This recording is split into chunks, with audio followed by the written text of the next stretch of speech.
Hi everyone, welcome to my channel. मैं हूं शिवानी। आज फ्राइडे है और हर फ्राइडे मेरे चैनल पे होता है कमेंट चर्चा डे, यानी कि आप लोगों के कमेंट्स को पिक करके मैं उस पे आपको जवाब देती हूँ जो भी आपने मुझसे पूछा होता है। तो आज मेरे पास कुछ कमेंट्स हैं जिन पे हम एक-एक करके चर्चा करने वाले हैं। तो पूरी वीडियो को एंड तक जरूर देखना, पूरी चर्चा सुनना और अच्छा लगे कुछ भी इस वीडियो में तो एक थम्स अप करके लाइक जरूर देना। अगर आपके मन में भी कोई सवाल है जो आप मुझसे पूछना चाहते हैं तो इस वीडियो के नीचे कमेंट सेक्शन में अपना सवाल आप मुझे लिख सकते हैं।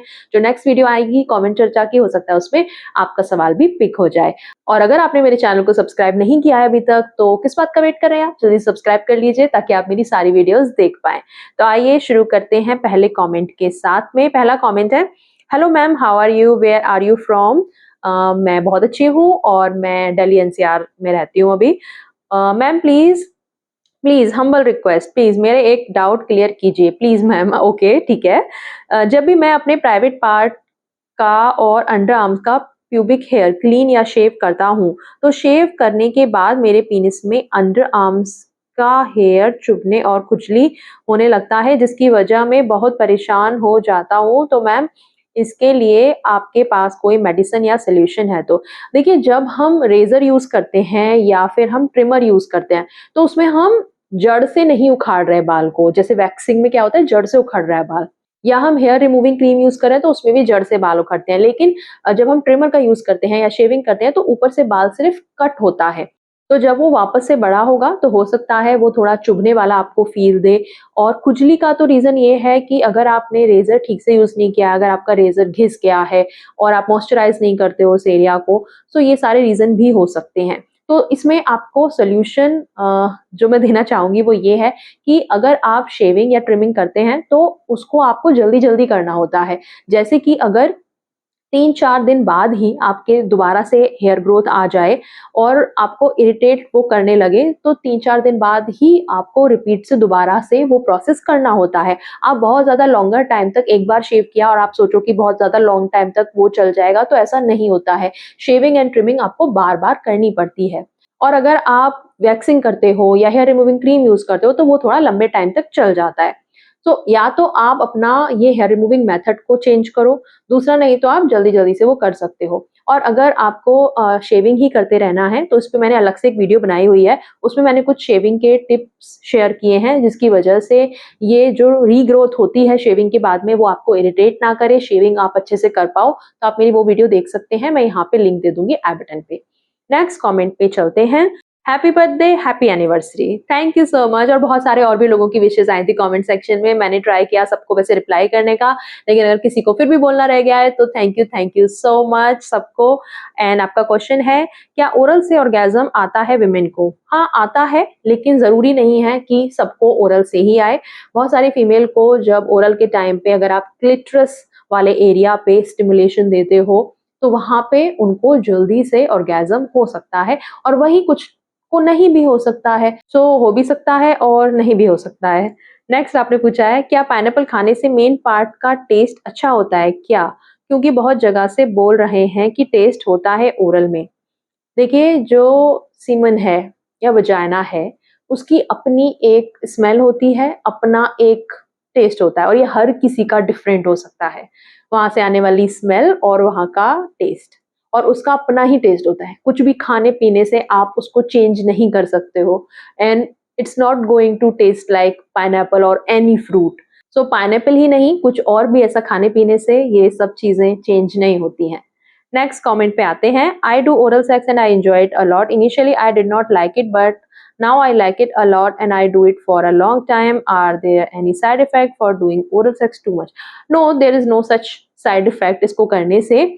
लेकिन आपको बस इतना ध्यान रखना होता है कि आप इसे सेफली कर रहे हो और हाइजीनिकली कर रहे हो। हाइजीन का आपको ध्यान रखना है, साफ सफाई का। एंड सेफली से मेरा मतलब ये है कि अगर आप श्योर नहीं हो अपने पार्टनर की सेक्सुअल हिस्ट्री के बारे में या आपके मल्टीपल पार्टनर्स हैं, सो ऐसे में आप कॉन्डम्स का यूज करें या डेंटल डैम का यूज करें जो कि आपको एसटीआई ट्रांसफर नहीं होने देगा। बहुत सारे लोगों को ऐसा लगता है कि सिर्फ इंटरकोर्स करने से ही जो sexual transmitted infection and disease है वो ट्रांसफर होंगे, लेकिन oral sex and anal sex से भी ये इन्फेक्शन ट्रांसफर हो सकते हैं। So if you are not sure about your partners history and if you have multiple partners, always use protection. Next question पे आते हैं। कुछ बॉयज पब्लिक या प्राइवेट पार्ट क्यों शो करते हैं गर्ल्स को? उसको सिर्फ शो करने से कौन-सा प्लेज़र मिलता है, जबकि अगला तो इग्नोर ही करेगा बिकॉज़ फिज़िकल टच भी नहीं हो रहा, तो शरीर शो क्यों करते हैं? What is the psychology behind? देखिए, जो भी ऐसा कर रहा है, पहला उसका रीज़न हो सकता है अटेंशन सीकिंग का, कि उसको अटेंशन चाहिए और कुछ भी करके चाहिए। और कई बार मेरे पास ये क्वेश्चन भी आता है कि बहुत सारी लड़कियां हैं जो कि इस तरीके का कंटेंट या रील बनाती हैं जिसमें वो मतलब कपड़े चेंज करके दिखा रही हैं और इनर गारमेंट्स दिखा रही हैं या ऐसे खुद को ड्रेस कर रही हैं, तो वो भी रीजन वही होता है अटेंशन लेने का। कुछ भी आप शो करो अपना बॉडी पार्ट ऐसा, तो आपको ऐसा लगता है कि सामने वाला हमें अटेंशन देगा, वो हमारी तरफ अट्रैक्ट होगा। खैर वो बात अलग हो गई, अभी उस चीज को साइड में रखते हैं। हम यहाँ पे बात कर रहे हैं कि कोई फुल्ली फ्लैश कर रहा है अपना प्राइवेट पार्ट, तो उसका तो सोचो कितना ज़्यादा उसके अंदर ये चीज़ होगी कि मुझे अटेंशन चाहिए, कि वो इतना भी नहीं ख़्याल रख रहा कि ये एक पब्लिक प्लेस है या फिर इस तरीके की अटेंशन सही अटेंशन नहीं है। और कुछ लोगों को इस चीज़ में भी प्लेज़र आता है कि लड़कियों को अनकंफर्टेबल कर दो और उनको अनकंफर्टेबल देख के या उनको एक ट्रबल में देख के उनको खुशी मिलती है, उनको हँसी आती है, ये उनके लिए फन है, उससे किक मिल रही है उनको। जो कि मुझे ऐसा लगता है साइकोलॉजिकली थोड़ा डिस्टर्ब्ड ये थिंकिंग है, अगर उनकी ऐसी थिंकिंग है तो, कि किसी को परेशान करके किसी की पर्सनल बाउंड्री का आप ख्याल नहीं रख रहे हो, पब्लिकली ऐसा कर रहे हो। ये क्राइम भी है वैसे, अगर इसको रिपोर्ट किया जाए तो उसको लीगल कॉन्सिक्वेंसेस भी हो सकते हैं ऐसा करने के लिए। लेकिन वो कुछ भी अपने कॉन्शियस में नहीं है, उसको सिर्फ ये अटेंशन चाहिए या फिर ऐसा करके उसको कुछ खुशी मिल रही है, सैटिस्फैक्शन मिल रहा है, आई डोंट नो। ये कहीं से भी सही नहीं है और अगर कोई ऐसा करता है ज़रूर उसको रिपोर्ट करें, ताकि उसको थोड़ा अच्छे से समझाया जा सके और थोड़े उस पे कॉन्सिक्वेंसेस हों और ऐसा करने से वो आगे बचे और दूसरों को परेशान ना करे। नेक्स्ट कमेंट पे आते हैं। मैम मेरी बीवी गर्मियों में मायके जाती है तो नीचे क्लीन शेव करके जाती है, ये नॉर्मल ही है या कुछ और बात है? देखिए, बहुत सारे लोग इसके जवाब में आपकी बीवी के कैरेक्टर को क्वेश्चन कर रहे थे। लेकिन बीइंग अ गर्ल मैं थोड़ा-सा इस पे बात करना चाहूँगी एंड एक्सप्लेन करना चाहूँगी। पहली बात तो ये, क्या वो रेगुलरली करती है और जाने से पहले भी कर रही है, तो आई थिंक ये प्रीटी नॉर्मल है कि वो रेगुलरली खुद को मेंटेन कर रही है और हो सकता है मायके में जाने के बाद वहाँ पे उसको वो उतनी प्राइवेसी ना मिल पाए कि वो वहाँ जाके कर सके, तो वो पहले से ही करके जाती होगी। सो ये एक रीज़न हो सकता है। दूसरा, अगर आपका जवाब ये है कि नहीं वो रेगुलरली नहीं करती है, सिर्फ पर्टिकुलरली तभी करती है, सो अगेन मैं किसी के भी कैरेक्टर पे ऐसे नहीं जज करना चाहूँगी। मैं आपको बोलूँगी कि आप अपनी वाइफ से खुद से पूछिए कि क्या कोई पर्टिकुलर ऐसा रीज़न है या नहीं है, and one of the reason हो सकता है, लेकिन अगेन मैं बिल्कुल भी वहाँ पे जंप नहीं करना चाहूँगी कि कुछ उसके कैरेक्टर पे मैं सवाल उठा रही हूँ। मुझे नहीं पता क्योंकि कि क्या सिचुएशन या क्या उनकी साइकोलॉजी है इसके पीछे, लेकिन अगर वो रेगुलरली करती हैं, तो ऐसे में ये प्रिटी नॉर्मल है, क्योंकि एक थिंकिंग होती है ना हमारी कि हम कहीं जा रहे हैं, तो हम वो सारा चीज़ अपना क्लीनलीनेस वगैरह सब कुछ करके जाएँ, क्योंकि गर्मियों के मौसम में ईज़िली रैशेज़ हो जाते हैं एंड जो हेयर हैं उसकी वज़ह से वहाँ पसीना वगैरह भी बिल्डअप होता है। तो मेबी हम जैसे और तैयारी करते हैं कहीं जाने के लिए, तो ये भी उनका एक पहले से माइंडसेट रहता हो कि मैं अपने घर से ही क्लीन करके जाऊँ, ताकि बाद में वहाँ पे मैं आराम से रह पाऊँ, वहाँ पे मुझे प्राइवेसी मिले, नहीं मिले, मैं कर पाऊँ या नहीं कर पाऊँ। So think about it and बात कर लो उनसे, उनसे ही पूछ लो तो ज़्यादा सही रहेगा। नेक्स्ट कमेंट पे आते हैं। Hello ma'am, belated happy marriage anniversary, thank you so much, kindly reply these are my queries. If erotic urges disturb the concentration to study but no privacy to masturbate, how to get back proper concentration? देखिए, ज़रूरी नहीं है कि जब भी आपको urges हो तो आपको मैस्टरबेशन करना है, एंड इट्स प्रीटी नॉर्मल कि आप ऐसा कुछ मत सोचो कि मैं तो कर नहीं पा रहा तो मैं अपने अर्जेस को कैसे कंट्रोल करूँ। पहले तो ये थिंकिंग अपने माइंड से निकाल दो कि मुझे करना ही पड़ेगा, ऐसा कुछ भी नहीं है। एंड ये थॉट्स आना भी एकदम नॉर्मल है। और अगर आप इन थॉट्स की वजह से कॉन्संट्रेट नहीं कर पाते हो तो एक शॉर्ट ब्रेक ले लो। ज़रूरी नहीं है कि उस समय आप अपने माइंड से लड़ ही रहे हो या खुद को इन थॉट्स के लिए शेम कर रहे हो। आप छोटा-सा एक ब्रेक लो, एक वॉक पे चले जाओ, कुछ अपने काम हैं और अपने पर्सनल काम, घर के काम वो कर लो, आप एक्सरसाइज कर लो। सो बेसिकली अपने माइंड को थोड़ा डाइवर्ट कर दो। कुछ और ऐसा आप कर सकते हो कि जिसमें आपका माइंड थोड़ा-सा बिज़ी रहे, जैसे कि कुछ पज़ल सॉल्व करना, कोई गेम खेलना, कुछ ऐसा कि जिसमें माइंड यूज़ हो रहा है, तो माइंड वहाँ से डाइवर्ट होके कहीं और लग जाएगा और इस शॉर्ट ब्रेक के बाद आप वापस से अपनी स्टडी पे जाएँगे, तो आई थिंक ज़्यादा आप और अच्छे से फ़ोकस करके पढ़ सकेंगे। तो जब भी, और सिर्फ़ मैं एरोटिक थॉट्स की बात नहीं कर रही हूँ, आई थिंक ये एडवाइस मैं हर स्टूडेंट के लिए देना चाहूँगी कि जब भी आपका पढ़ाई में ऐसा हो रहा है कि मन कहीं और भाग रहा है, तो ज़बरदस्ती खुद को बिठा के रखने का कोई पॉइंट नहीं है। एक छोटा-सा ब्रेक लो, माइंड फ्रेश करके आओ, तो शायद आप बेहतर पढ़ पाओगे एक छोटे से ब्रेक को लेने के बाद, ठीक है? सो ये मेरी एडवाइस रहेगी। नेक्स्ट आपने पूछा है, पुराने ज़माने में यंग अनमैरिड मैन कैसे मस्टरबेट करते होंगे जब एडल्ट कंटेंट भी नहीं होता था? आपके माइंड में कभी ऐसा सवाल आया? नहीं, मेरे माइंड में कभी ऐसा सवाल नहीं आया, क्योंकि मैं इसका जवाब पहले से जानती हूँ कि एडल्ट कंटेंट के साथ मैस्टरबेशन को क्यों पता नहीं हम एसोसिएट करते हैं।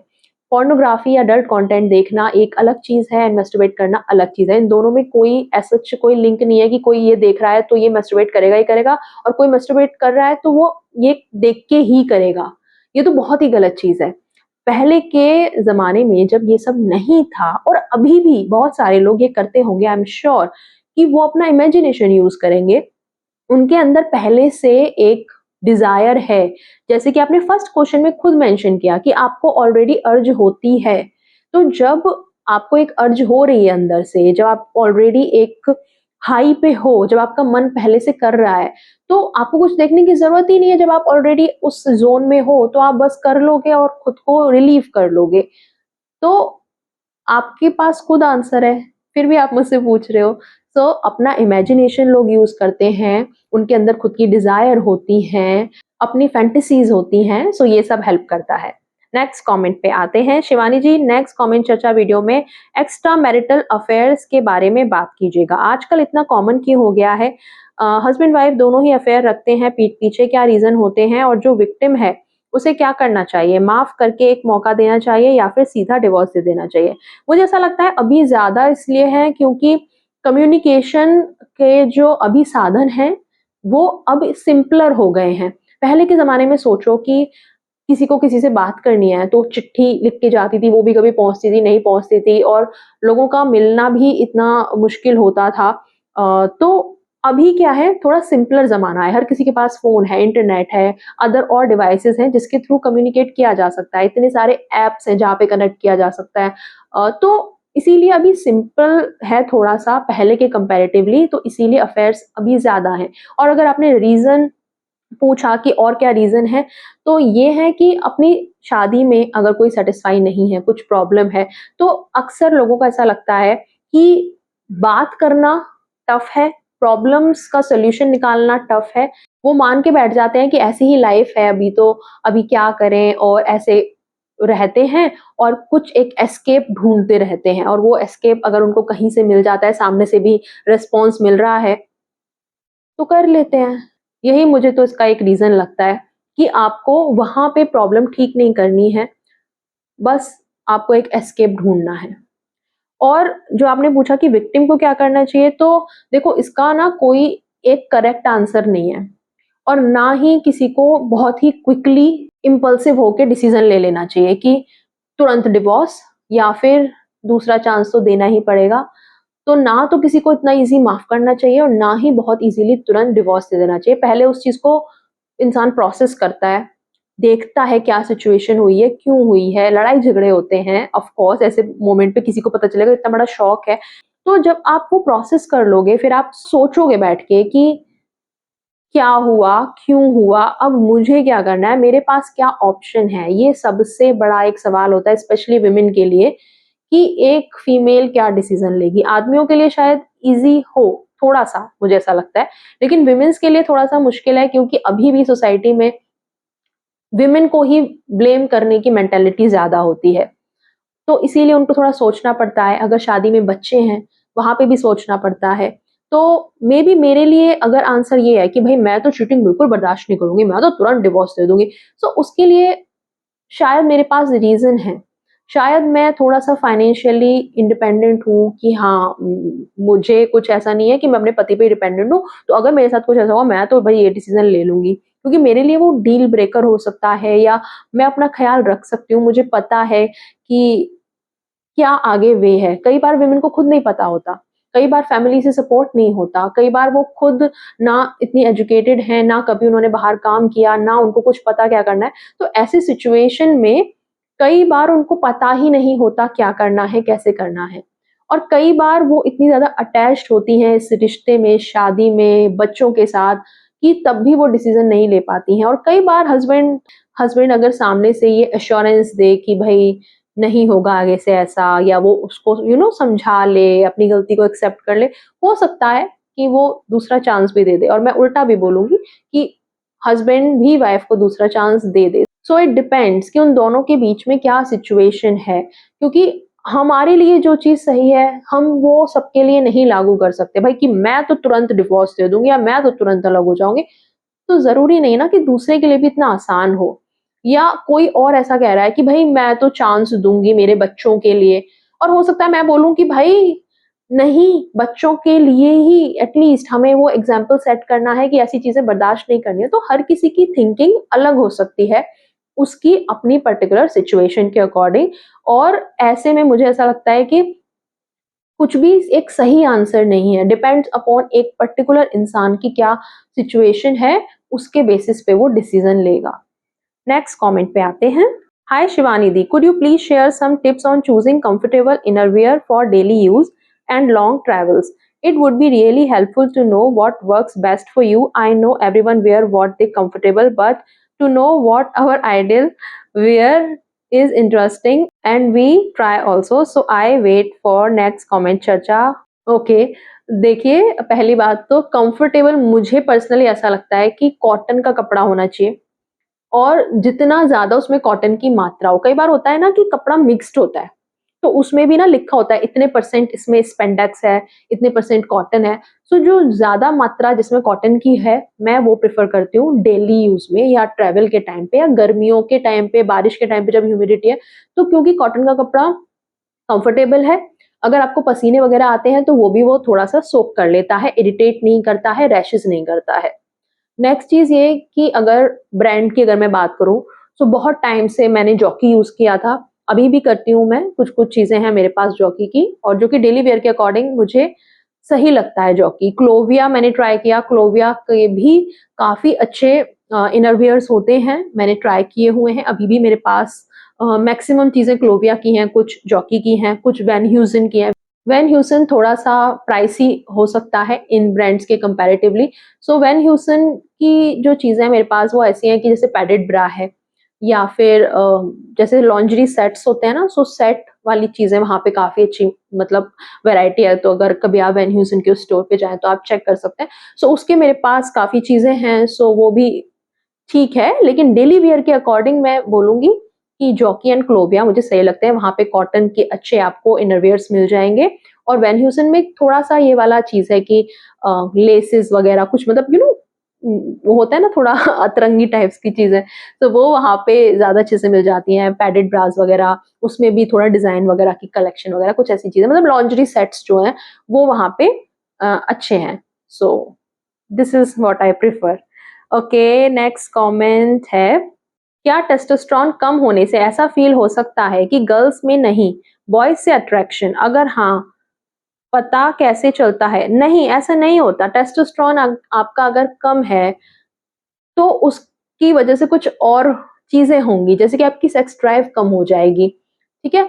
तो ऐसा नहीं है कि आपका अट्रैक्शन या आपकी सेक्सुअलिटी ही चेंज हो जाए, आपकी सेक्सुअलिटी सेम ही रहती है शुरू से ही। जब से आपको प्यूबर्टी हिट करती है, तब से आगे सेम ही रहती है। वो बात अलग है कि बहुत सारे लोग उसको पहचान नहीं पाते, उनको लेट रियलाइज़ेशन होता है। सो ये रीज़न हो सकते हैं, लेकिन ऐसा नहीं है कि आपकी सेक्सुअलिटी टाइम के साथ या टेस्टोस्टेरोन या कुछ और चीज़ें ऊपर-नीचे होने की वजह से चेंज हो गई। नहीं, ऐसा नहीं होता है। नेक्स्ट और कोई कमेंट्स नहीं है, यही थे सारे कमेंट जो मैंने आज की वीडियो के लिए पिक करे थे। आई होप आपको मेरे रिप्लाई सैटिस्फाइड लगे हों, और भी ऐसे कमेंट्स पूछते रहो, और चर्चा को हमारी ऐसे आगे बढ़ाते रहो। कुछ लोग ये भी पूछ रहे थे कि टॉपिक वाइज़ वीडियो नहीं आ रही हैं। तो एक्चुअली द रीज़न इज़ कि टॉपिक वाइज वीडियो के लिए ना थोड़ा-सा सोचना पड़ता है, विचारना पड़ता है, थोड़ा-सा एक रिसर्च भी करनी पड़ती है अगर कोई टॉपिक ऐसा हो कि मुझे थोड़ा-सा उस पे पता करना है और चीज़ें डिटेल उसकी जाननी है, तो थोड़ा-सा उसमें ना टाइम लगता है और मैं थोड़ा-सा बिज़ी चल रही थी अपनी पर्सनल लाइफ़ में। अभी बीच में समर वैकेशंस भी थी जैसे, तो मैं बहुत ही कम टाइम निकाल पा रही थी अपने काम के लिए। बट आई अंडरस्टैंड कि आप लोग अगर जुड़े हुए चैनल से तो एक्सपेक्ट करते हो आप, सो बहुत जल्दी मैं टॉपिक वाइज़ वीडियो भी लाऊँगी इस चैनल पे और उसका दिन रहेगा हमारा मंडे का या वेडनेसडे का, दोनों में से किसी एक दिन टॉपिक वाइज़ वीडियो मैं ला सकती हूँ। मोस्ट प्रोबेबली मंडे को ही लाऊँगी, या अगर कभी ऐसा हो गया कि मंडे मेरा स्किप हो गया लेकिन वीडियो मेरे पास रखी है, तो हम पूरा नेक्स्ट मंडे पे ना जाके हम मे बी उसको वेडनेसडे भी डाल दें। सो मंडे को आ सकती है या फिर वेडनेसडे को आ सकती है और फ्राइडे तो हमारी ये वीडियो रहती है। ठीक है? तो थोड़ा-सा मेरा साथ दीजिए जितने भी लोग जुड़े हुए हैं मेरे साथ, थैंक यू सो मच अभी तक जुड़ने के लिए और बहुत जल्दी हमको 1 मिलियन करना है। सो वीडियोज़ को शेयर भी करा करो और पुराने वीडियोज़ भी हैं मेरे चैनल पे जो कि काफ़ी अच्छे हैं।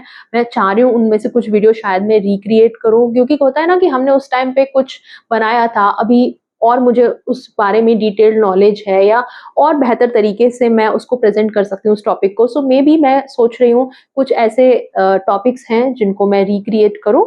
सो स्टे ट्यून्ड, बने रहो और अभी तक सब्सक्राइब नहीं किया है कोई ऐसा है जिसने अभी तक सब्सक्राइब नहीं किया है, बस इसी वीडियो पे आए हैं तो सब्सक्राइब भी ज़रूर से कीजिए, बने रहिए मेरे चैनल पे। अभी के लिए इतना ही, बाय, टेक केयर।